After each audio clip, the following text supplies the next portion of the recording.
The sky over Geneva burned with the light of 1,000 suns as the Kardashev Dominion's harvester fleet breached Earth's atmosphere. Commander Sarah Chen stood on the roof of the United Earth Defense Headquarters, her dark eyes reflecting the ominous purple glow of ships that dwarfed entire cities. 27 vessels, each the size of Manhattan, descended through the clouds like mechanical gods passing judgment on an insignificant world. She had seen the preliminary reports, watched the footage from Mars Colony before it went dark 3 weeks ago, but nothing prepared her for the reality of seeing the Dominion Armada with her own eyes.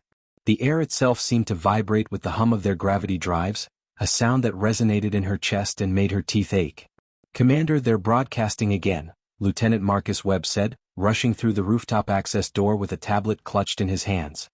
His usually composed face was pale, sweat beading on his forehead despite the cool November air. Sarah didn't need to ask what the message contained. She had heard it 17 times already in 42 different languages, each transmission more demanding than the last. The Dominion didn't negotiate, didn't compromise, didn't even pretend to offer choices. They simply declared their intentions with the casual certainty of a force that had conquered 463 worlds across 12 systems. Sarah took the tablet anyway, her fingers steady even as her heart hammered against her ribs.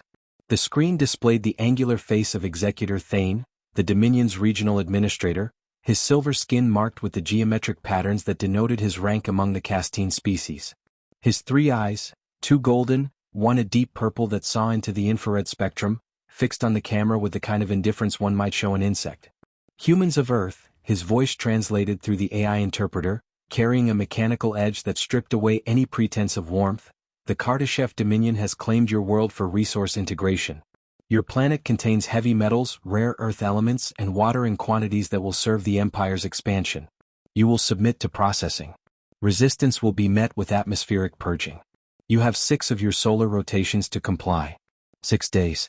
They had 6 days before the Dominion would strip Earth's atmosphere like peeling an orange, suffocating 8 billion people to access the minerals beneath their feet. Sarah handed the tablet back to Marcus, her jaw set in a hard line. "Assemble the War Council.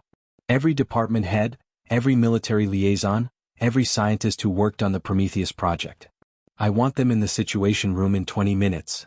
She paused, looking up at the nearest harvester ship, its hull covered in what looked like scales that shifted colors in the sunlight, some kind of adaptive armor she didn't yet understand. "And get me Dr. Yuki Tanaka. If we're going to beat these things, we need to think like them." The Situation Room 3 floors below ground had been designed to withstand a nuclear blast, but Sarah doubted it would offer much protection against weapons that could crack a planet's crust. 73 people crowded around the hexagonal table, their faces illuminated by holographic displays showing real-time data from every continent. General Thomas Okonkwo from the African Continental Defense Force stood with his arms crossed, his expression grim. Dr. Amira Patel from the Asian Science Coalition was already running calculations on her personal interface, her fingers dancing through streams of data. Captain Lu Feng represented the Pacific Fleet, Admiral Konstantin Volkov spoke for European forces, and Dr. Sarah Reeves headed the American Research Division. They were the best minds and strongest leaders humanity had to offer, and they all knew they were catastrophically outmatched. "Let's start with what we know," Sarah said, activating the central hologram.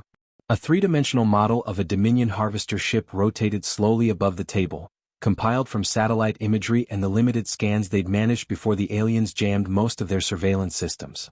The Dominion operates on technology approximately 2,000 years ahead of ours. Their ships use quantum-locked hulls that redistribute kinetic energy across the entire surface, making conventional weapons useless. They've demonstrated the ability to disable our satellites, disrupt our communications, and create localized gravity wells strong enough to crush a battleship. 3 days ago, they destroyed the International Space Station in 4 seconds without firing a visible weapon. "We're dead," someone muttered from the back of the room, and Sarah saw the sentiment reflected in too many eyes around the table. Fear was an acid that dissolved resolve, and she couldn't allow it to spread. "We're not dead until we decide to be," she said, her voice cutting through the murmur of despair. "Yes, they're more advanced. Yes, they've done this hundreds of times before. But every empire in history, human or otherwise, has one critical weakness: they underestimate those they consider inferior." She gestured to the hologram, zooming in on one of the harvester's external ports. "They haven't attacked us yet. They gave us 6 days, which means they believe we'll surrender without a fight. That arrogance is our opening." Dr. Yuki Tanaka entered the room at that moment, and Sarah felt a strange flutter in her chest that had nothing to do with the alien armada overhead. Yuki was arguably the most brilliant xenotechnology expert on the planet, a physicist who had spent 15 years studying the fragments of alien tech that occasionally drifted into human space from unknown sources. She was also, Sarah had to admit, stunning in a way that made it hard to focus during briefings. Today Yuki wore her usual work attire, black pants, a white shirt with sleeves rolled to her elbows, and a leather jacket that somehow looked professional and rebellious simultaneously. Her dark hair was pulled back in a practical ponytail, and her brown eyes carried an intensity that suggested she'd already solved half the problems they were about to discuss. "Sorry I'm late," Yuki said, not sounding sorry at all as she strode to the table and immediately began manipulating the hologram with practiced gestures. "I was examining the energy signature of their gravity drives, and I found something interesting." She isolated one section of the ship's underbelly, where a network of what looked like veins pulsed with blue light. "These are quantum tunneling conduits. The Dominion ships don't generate power conventionally, they're pulling energy directly from subspace through controlled micro-wormholes. It's elegant, efficient, and it should be impossible according to everything we know about physics." "Should be." General Okonkwo leaned forward, his deep voice carrying a note of hope. "Does that mean it's not impossible?" Yuki smiled, and Sarah recognized that particular expression. It was the look Yuki got when she discovered something dangerous and brilliant in equal measure. "It means they've found a way to stabilize exotic matter in quantities we've never achieved. But here's the critical detail. Quantum tunneling is a two-way street. If they can pull energy through those conduits, we can theoretically push something back." She pulled up a secondary screen showing equations that scrolled faster than Sarah could read. 6 months ago, the Prometheus project successfully created a stable quantum feedback loop in laboratory conditions. We were trying to develop faster-than-light communication. We failed, but we did manage to create a cascade effect that shut down every electronic system in a 3-mile radius. Sarah understood immediately, her mind racing ahead to the implications. "You want to weaponize a failed experiment and use it to feed a disruption signal into their power system." It was audacious, potentially suicidal, and exactly the kind of asymmetric warfare that might give them a chance.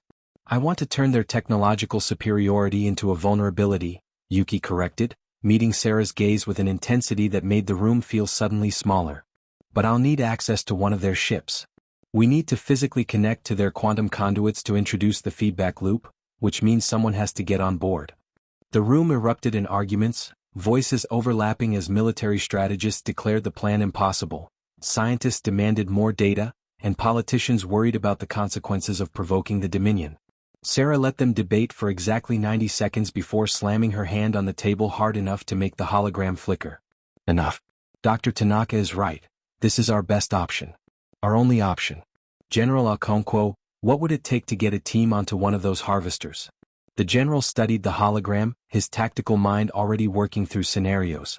"Their ships are hovering at 30,000 feet, maintaining position over major population centers. They're using the civilians as shields, knowing we won't risk firing anything that might crash a ship into a city. But if we could get a stealth team into the lower atmosphere using the State Route 91 dark gliders, radar invisible, thermal neutral, designed for exactly this kind of insertion, we might reach the external hull undetected." He traced a potential flight path through the hologram. "The real problem is getting inside. Those hulls are self-repairing metamaterial. We can't cut through them." "We don't need to cut," Yuki said, expanding the image to show one of the many ports along the ship's surface. "They're harvester ships, which means they need to deploy collection drones. These ports open every 47 minutes based on the pattern I've observed. The opening lasts for 18 seconds. If we time it perfectly, a small team could slip through during a drone deployment."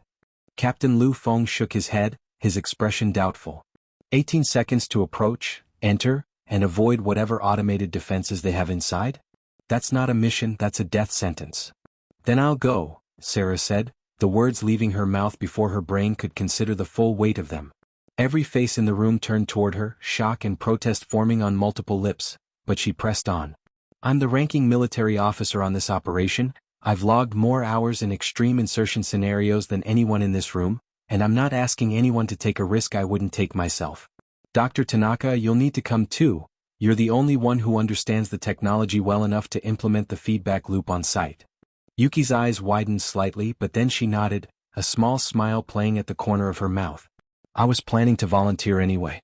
Someone has to make sure you soldiers don't break the equipment. Absolutely not, Dr. Patel interjected, her voice sharp with concern. Sarah, you're the strategic commander of Earth's defense. We can't risk losing you on a field mission. And Yuki, you're irreplaceable. If this fails and you're captured or killed, we lose our only expert in xenotechnology. If this fails, we're all dead anyway, Sarah replied flatly. The Dominion doesn't take prisoners, they don't show mercy, and they don't negotiate. We have one chance to hit them with something they won't expect, using technology they don't know we have. I'm going. She turned to General Okonkwo. Assemble a team. 6 people total, me, Dr. Tanaka, and 4 of your best special operations soldiers. We launch in 16 hours. The next 14 hours passed in a blur of preparation, briefings, and the kind of focused activity that kept terror at bay. Sarah reviewed the mission parameters 17 times, studied the holographic layout of the Dominion ship until she could navigate it blind, and ran through combat scenarios with the 4 soldiers who would accompany them. Sergeant Michael Torres, a veteran of the Mars Colony Defense Force who had escaped before the Dominion glassed the settlements. Lieutenant Kenji Yamamoto, an expert in xenobiology and hand-to-hand combat. Corporal Zara Okonkwo, the general's daughter and a demolition specialist who could build a bomb from household materials. Private First Class David Chin, Sarah's younger cousin and the best pilot in the Dark Glider program. Sarah found Yuki in Lab 7, hunched over a workbench surrounded by components that looked like they belonged in 3 different centuries. The Prometheus device, as they'd started calling it, was roughly the size of a briefcase and looked like a fever dream of crystalline circuits, quantum processors and old-fashioned copper wiring. Yuki was soldering something with intense concentration, protective goggles pushed up on her forehead, a smudge of carbon on her left cheek. You should be resting, Sarah said softly, not wanting to startle her during delicate work. We deploy in 2 hours. Yuki didn't look up, finishing the connection before setting down the soldering iron. I'll rest when we're not facing extinction. This is the 3rd redundancy system. If the primary interface fails or the secondary, we'll still have a chance to activate the feedback loop. She finally turned, pulling off the goggles and really looking at Sarah for the first time in hours. Her expression softened slightly. You don't have to do this, you know. You could send someone else to lead the team. So could you? Sarah pointed out, moving closer to examine the device. Even without understanding most of it, she could appreciate the elegance of Yuki's work, the way desperate innovation and brilliant theory had merged into something that might save them all. Why are you really coming? And don't tell me it's just because you're the only one who understands the tech. You could train someone else in the basics. Yuki was quiet for a moment, her fingers absently tracing the edge of the Prometheus device. Do you know why I got into xenotechnology? She asked, her voice carrying a vulnerability Sarah had never heard before. When I was 16, my parents were on an exploration vessel that found a derelict alien ship beyond the Kuiper Belt. They brought back artifacts, mysterious and beautiful, proof that humanity wasn't alone in the universe. Then the ship's containment failed. Whatever dormant system was in those artifacts activated and killed everyone aboard. 93 people died because we didn't understand what we were touching. Sarah felt a pang of sympathy, understanding clicking into place. You've been trying to understand alien technology ever since, so what happened to them wouldn't happen to anyone else. I've spent my entire adult life preparing for the moment when humanity would encounter advanced aliens, Yuki continued, finally meeting Sarah's eyes. I just always imagined it would be peaceful. That we'd learn from each other, grow together. The idea that they'd see us as nothing more than obstacles to strip mining. She shook her head, anger and sorrow mixing in her expression. I have to go because this is what I was meant to do. All that study, all that preparation, it was for this moment. And if I'm going to die, I'd rather it be trying to save everyone than hiding in a bunker waiting for the end. Sarah reached out, her hand covering Yuki's on the workbench, feeling the warmth of her skin and the slight tremor that betrayed her fear. We're not going to die. We're going to get onto that ship, plant your device, and introduce the Dominion to the concept of a fair fight. She squeezed gently, surprised by how natural the contact felt, how much she wanted to offer comfort to this brilliant, brave woman. And when this is over, when we've sent them running back to whatever corner of the galaxy they came from, maybe we could have dinner? Somewhere that's not a military briefing or a crisis situation. Yuki's eyes widened, and then a genuine smile broke across her face, transforming her from intense scientist to something radiant and alive. Commander Chin, are you asking me on a date in the middle of an alien invasion? Seemed like good timing, Sarah said, returning the smile despite the absurdity of the situation. If I wait until after we save the world, you might not be impressed by me anymore. I think I could manage to stay impressed, Yuki replied, turning her hand to properly hold Sarah's, fingers interlacing in a gesture that felt like a promise and a lifeline simultaneously. But I appreciate the sense of urgency. Yes, I'll have dinner with you. After we commit some quantum warfare. The moment stretched between them, charged with possibility and the strange intimacy that came from facing oblivion together. Then Sarah's comm unit chirped, General Okonkwo's voice cutting through the quiet of the lab. Commander, the dark gliders are prepped and ready. Team is assembled at Launch Bay 3. Sarah acknowledged the message, reluctantly releasing Yuki's hand. Time to go change the world. The State Route 91 Dark Glider was a marvel of human engineering, a sleek carbon fiber aircraft that could slip through radar, thermal sensors, and most forms of detection while carrying a team of 6 at speeds approaching Mach 2. Sarah sat in the co-pilot seat next to her cousin David, watching the Dominion Harvester ship grow larger through the windscreen as they climbed toward 30,000 feet. The rest of the team was secured in the passenger compartment behind them, running final equipment checks in tense silence. Approaching the target ship, David murmured, his hands steady on the controls despite the sweat Sarah could see on his neck. Drone deployment cycle should begin in 40 seconds based on Dr. Tanaka's calculations. Sarah activated the team comm final check. Sound off. Torres ready? The sergeant's voice was calm, professional. Yamamoto ready? The lieutenant sounded almost eager. Okonkwo ready to blow things up. Zara's dark humor earned a few nervous chuckles. Tanaka ready and the Prometheus device is armed. Yuki's voice carried a confidence that steadied Sarah's nerves. Chin ready to make my cousin regret nepotism, David added, earning a snort from Sarah. All right people. We're going in silent, moving fast and getting out before they know we were there. Our target is the central power distribution nexus, 300 meters inside the ship. Plant the device, activate it and extract. 20 minutes in and out. Sarah checked her own gear one more time. Kinetic pistol, plasma cutter, rappelling line, and enough determination to punch through a starship's hull if necessary. The port on the Dominion ship began to iris open, blue light spilling out as a collection drone emerged. A floating sphere covered in grasping appendages that descended toward Earth on some automated harvesting mission. David brought the dark glider in low and fast, matching velocity with the ship's hull, giving them a trajectory that would carry them directly through the port in the narrow window of its opening. 10 seconds, David counted down. 8, 6, 4, 2, go. Sarah was moving before the word finished leaving his mouth, magnetic grapples firing from the glider to latch onto the Dominion hull. The team rappelled across the gap in a practiced motion, boots hitting alien metal as they sprinted toward the closing port. 18 seconds had never felt so short. Sarah dove through first, rolling as she hit the deck inside, her weapon up and scanning for threats. The others followed in rapid succession. Torres, Yamamoto, Zara, Yuki clutching the Prometheus device and David bringing up the rear. The port irised shut behind them with a sound like grinding crystals and they were inside. The interior of the Dominion ship was unlike anything Sarah had trained for. The corridors were organic and geometric simultaneously, walls that looked like they'd been grown rather than built, pulsing with that same blue light she'd seen from outside. The air tasted strange, metallic and sharp, making her tongue tingle. Gravity felt slightly off, just enough to be noticeable, making each step require conscious adjustment. This way, Yuki whispered, consulting a handheld scanner that was mapping their environment in real time. The quantum conduits run through the ship like a circulatory system. We need to follow them to the central nexus.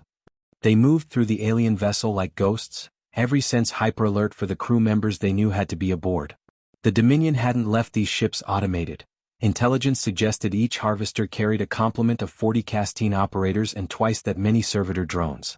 So far, the corridors remained empty, but Sarah's combat instincts screamed that their luck wouldn't hold. It didn't. They traveled perhaps 100 meters when a door dilated ahead of them and 3 Castine emerged, tall, silver-skinned figures wearing form-fitting suits that shimmered with embedded technology. For a frozen second, both groups stared at each other in mutual shock. Then training took over. Torres fired first, kinetic rounds that would have dropped a human but barely staggered the aliens. Their adaptive suits hardened on impact, distributing the kinetic energy across their entire bodies. Yamamoto was already moving, closing the distance with the kind of speed that came from enhanced reflexes and years of combat experience. He struck at the joints where the suits couldn't fully harden, precision attacks that exploited the gaps in their armor. Sarah joined him, her own combat training kicking in as she targeted the lead Castine's weapon arm.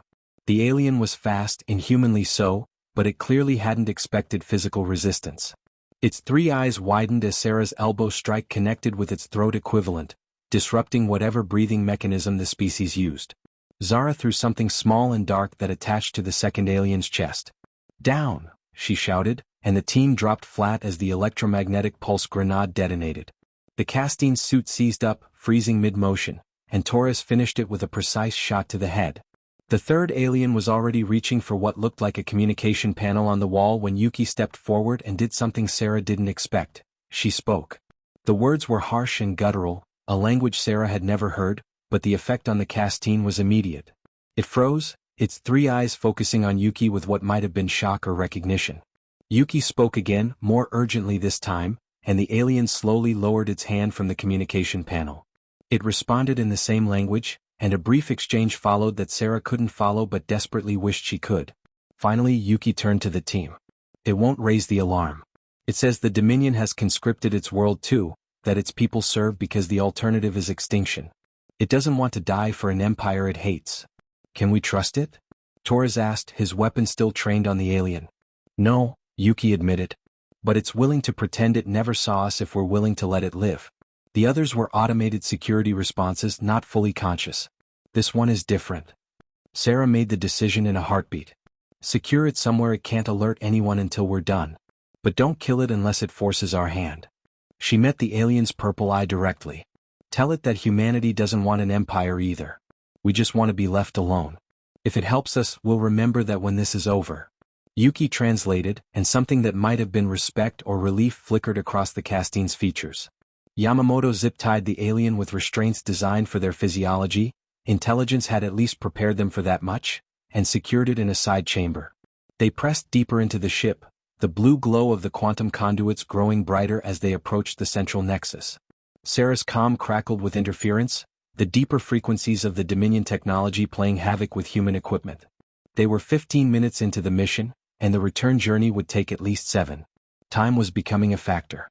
The central nexus was a cathedral of impossible technology, a spherical chamber 50 meters across where hundreds of quantum conduits converged into a pulsing core of light that hurt to look at directly. Energy arced between connection points, following patterns Sarah's brain kept trying to interpret as circuitry but couldn't quite categorize. "This is it," Yuki breathed, a note of awe in her voice despite the danger. "The quantum tunnel anchor point. Every bit of power for this entire ship flows through this chamber." She moved to the edge of the platform they'd emerged onto, scanning for the optimal connection point. "There. That junction handles the primary flow distribution.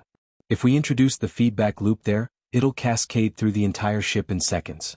Sarah posted Torres and Yamamoto at the entrance, giving them overwatch while Yuki worked. Zara began setting shaped charges at strategic points around the chamber. Insurance in case they needed to leave in a hurry and wanted to cause maximum chaos. Yuki opened the Prometheus device, revealing the crystalline heart of the technology she'd spent her career preparing to create. She attached leads to the quantum junction with hands that barely trembled, checking readings on her scanner with intense focus. "This is going to be loud when it activates," she warned. "The feedback will disrupt their power, but it's also going to announce our presence to everyone on this ship. The moment I turn this on, we'll have maybe 3 minutes before this whole vessel starts tearing itself apart, and we need to be gone before that happens." "We didn't come this far to hesitate now," Sarah said, moving to stand beside her. "Do it." Yuki's finger hovered over the activation switch, and for just a moment she looked at Sarah with an expression that contained a lifetime of unspoken words. Fear and hope, determination and vulnerability, and something that might have been love if they'd had more than a day to explore it. Then she smiled, fierce and brilliant, and triggered the device. The effect was instantaneous and catastrophic. The quantum conduits flared from blue to violent red, energy backwashing through systems designed for one-way flow. Alarms shrieked in frequencies that made Sarah's bones ache, and the gravity in the chamber fluctuated wildly. Throughout the ship, she could hear the groan of metal and exotic materials stressed beyond their tolerances. "Move!" Sarah shouted, grabbing Yuki's hand as they ran for the exit. Zara triggered her charges as they cleared the chamber, shaped explosions that severed critical conduits and accelerated the cascade failure. The team sprinted back through corridors that were now strobing with emergency lighting, automated defenses springing to life too late to stop them. They encountered Castine crew members, but the aliens were focused on containing the catastrophe consuming their ship, not on pursuing intruders. The Dominion's arrogance had become a fatal flaw. They'd never imagined humans capable of threatening their technology, so they had no contingency for this scenario. David had kept the dark glider in position, hovering just beyond the hull using microthrusters, and when Sarah's team reached the port they'd entered through, they found it stuck half open, the automated systems failing in the power cascade. They rappelled out into open air 30,000 feet above Earth, magnetic grapples pulling them toward the glider as the Dominion harvester began to list, its gravity drives failing. Sarah hauled herself into the glider last, turning to watch as the massive alien ship started to descend, not crashing but sinking with the strange grace of something designed with multiple redundancies. Emergency systems were likely engaging, bringing it down in a controlled descent rather than letting it drop like a stone onto the city below. But it was powerless, dead in the sky, brought down by 6 humans and a weaponized failure. Status of the other ships? Sarah demanded as David banked the glider away from the dying harvester. Reading massive power fluctuations across the entire fleet, came General Okonkwo's voice over the comm, barely containing his excitement. Dr. Tanaka, whatever you did, it's propagating through their quantum network. All 27 ships are experiencing cascade failures. They're descending or retreating to higher orbit. Yuki laughed, a sound of pure relief and triumph. The quantum tunnels are interconnected across their fleet for power-sharing efficiency. We didn't just take down one ship, we infected their entire network with the feedback loop. They'll have to shut down every quantum conduit and rebuild from scratch. As they descended toward Earth, Sarah watched the Dominion fleet scatter, massive ships limping toward space or making emergency landings in unpopulated areas. Their technological superiority turned into a critical vulnerability. Humanity had done the impossible. They'd fought back against an empire using the empire's own weapons. The Situation Room erupted in cheers when Sarah's team arrived back at headquarters, but Sarah barely heard them. She was watching Yuki, who was already being mobbed by scientists desperate to understand how she'd turned their failed experiment into a civilization-saving weapon. Yuki caught her eye across the room and mouthed 2 words, "Dinner. Tonight." Sarah grinned, exhaustion and elation mixing into something that felt like joy. They'd bought humanity time to reverse-engineer Dominion technology, time to prepare real defenses, time to ensure that the next time someone tried to treat Earth as a resource to be harvested, they'd face a species that had learned to punch far above its weight class. 3 weeks later, Sarah stood in the same spot on the headquarters roof where she'd first watched the Dominion fleet arrive. The sky was clear now, the alien ships either fled to the outer system or grounded and surrounded by human military forces. Executor Thane had attempted to send a final message, a threat of return with greater force, but his transmission had been jammed by the very quantum technology humanity had begun adapting for their own use. "You're going to be late," Yuki said, climbing through the roof access door with 2 cups of coffee. She handed one to Sarah, settling beside her with the comfortable ease of someone who'd become a constant presence over the past weeks. Their dinner date had been postponed 5 times as humanity scrambled to consolidate its unexpected victory, but they'd found time in quiet moments, shared meals in the cafeteria, late nights reviewing captured Dominion data, walks through the city as people celebrated their survival. Late for what?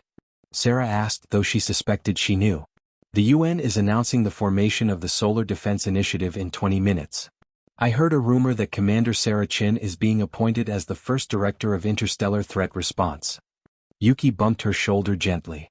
Congratulations. You're about to become the most important military officer in human history. Sarah groaned.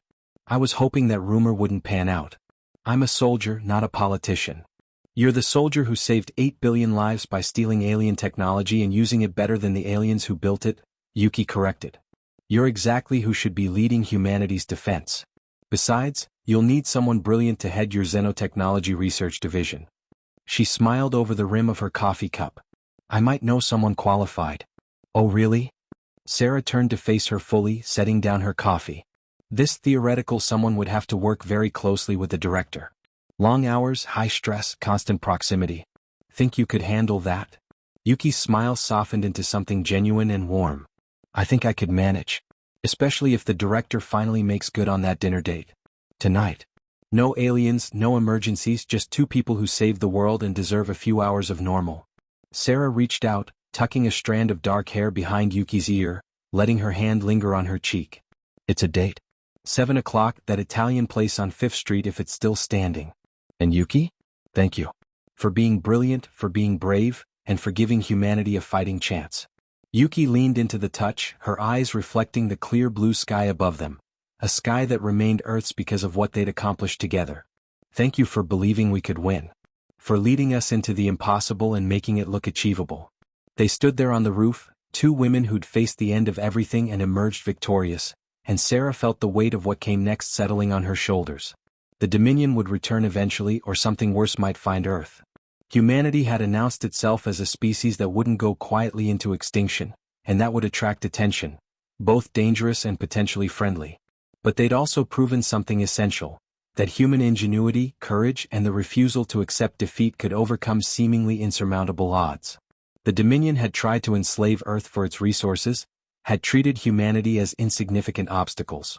They'd learned too late that humans were far more than the sum of their planet's raw materials.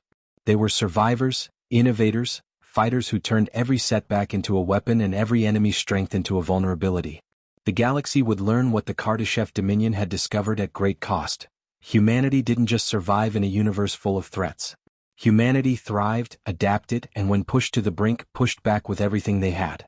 The age of human expansion into the stars had begun not with exploration, but with defiance. And Sarah Chin, standing on that roof with Yuki Tanaka's hand in hers, knew that whatever challenges came next, humanity would face them the same way they'd faced the Dominion. With courage, with brilliance, and with an absolute refusal to surrender. The Empire had tried to enslave Earth. Humanity had shown them the cost of that mistake. And the story of what came next, the alliances, the conflicts, the discoveries waiting in the vast dark between stars, that story was just beginning.